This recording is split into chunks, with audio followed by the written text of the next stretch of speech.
The final chilling trailer for It Chapter 2 has dropped out of San Diego Comic-Con, and there's a lot to sink our fangs into, especially for fans of Stephen King's original novel. Let's tear it apart. I never left. Mike Hanlon says I never left because he didn't. He was the only member of the Losers Club to stick around in Derry, ultimately becoming the town librarian. In the first movie, Ben took on the role of Derry academic/detective, so it'll be interesting to see what they do with Mike in the sequel.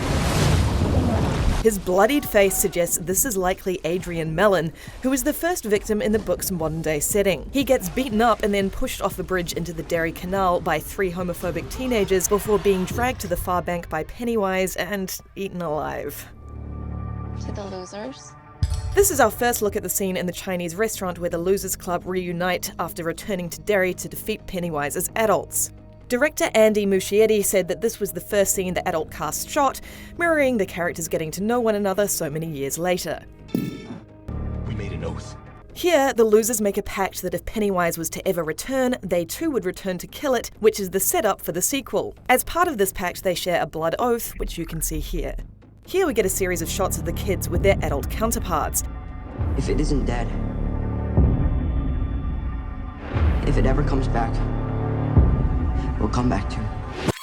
Ben as an adult is the most notable change from his kid self. Played here by Kiwi actor Jay Ryan, he's much thinner. In the book, he lost a lot of weight after getting into physical shape in high school. We didn't stop it. Here, Mike stresses that they didn't stop it as kids, and it has returned. Something happens to you when you leave this town.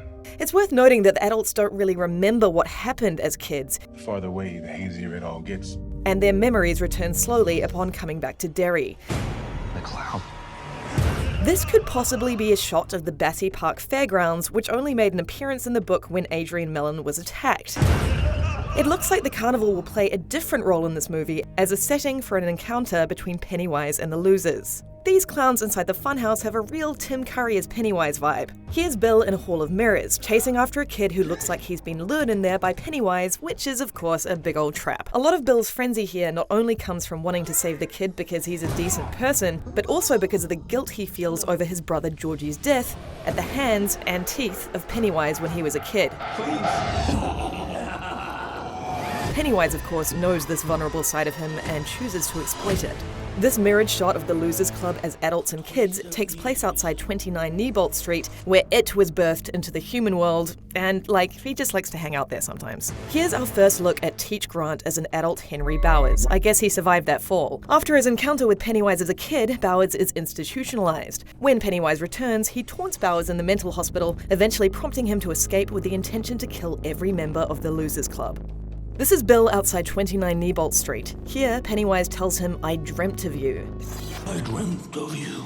The losers had as much an impact on it as it did on them. The fridge from the first movie returns. Will Pennywise unfold from it again, or will the losers encounter a different horror? It's worth noting that fridges play an important role in the book, in the past as a torture device for animals courtesy of Patrick Hockstetter, in the present as the home of a particularly notable severed head. This is a shot of Beverly under the coma-inducing influence of the deadlights, which are the essence of it and originate from the macroverse where it really lives. The scary doors return. Here are the balloons that appear under the bridge after Pennywise eats Adrian Mellon, triumphantly announcing its return to Derry. This looks like a shot of Pennywise's lair under the city, which the losers return to as adults for the final confrontation with it. Bill and Beverly resume their romance as adults, which is not great considering Bill is married to actress Audra Phillips, played in the movie by Jess Weixler. Whether or not Audra chases Bill to Derry as she does in the book remains to be seen. Here's the statue of Paul Bunyan, which stands in Derry's city centre. In the book, the statue is manipulated by Pennywise to attack Richie. Here's our second look at good old Mrs. Kirsch, who of course featured heavily in the first trailer for It Chapter 2. This shot is particularly foreboding considering we know what happens when Beverly enters her house. Fast forward now if you don't want a fairly major plot spoiler. Okay? Good. Unfortunately, not all the losers return to Derry as adults. After Mike calls Stan Uris to tell him it has returned, Stan slits his wrists in the bathtub, unable to comprehend facing it a second time. It looks like Bill returns to the flooded basement of his family home, where he encountered a particularly spooky Georgie in the first movie. Georgie returns, telling Bill, "You lied and I died." Beverly returns to the high school bathroom where Greta Keane terrorized her in the original movie. You can see Greta's name written on the stall wall here. At Comic-Con, Jessica Chastain told the audience that she wanted to make Carrie on steroids, but ultimately regretted saying that because she spent so much of the movie covered in blood. This shot of her certainly has Carrie overtones and mirrors the scene in her past where she is coated in blood that spouts from the sink in her family bathroom. It looks like Ben is in trouble here. You can determine it's him being held by Pennywise from the name Henry carved into his stomach, courtesy of Henry Bowers back in the 80s. The losers are strongest when they're together, and this shot echoes their blood oath from when they were kids. I'm not as cruel as to spoil who Richie is likely holding here, but trust me when I say it will probably break your heart.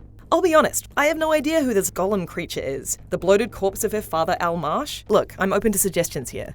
This shot could possibly be a smoke-induced flashback to when the losers locked themselves into their clubhouse and turned it into a smoke hole in order to induce visions telling them what to do, in this instance, how to defeat Pennywise. This looks like the door of the clubhouse shutting in order to begin the smoke hole ceremony, however, in this instance, Pennywise himself is shutting it.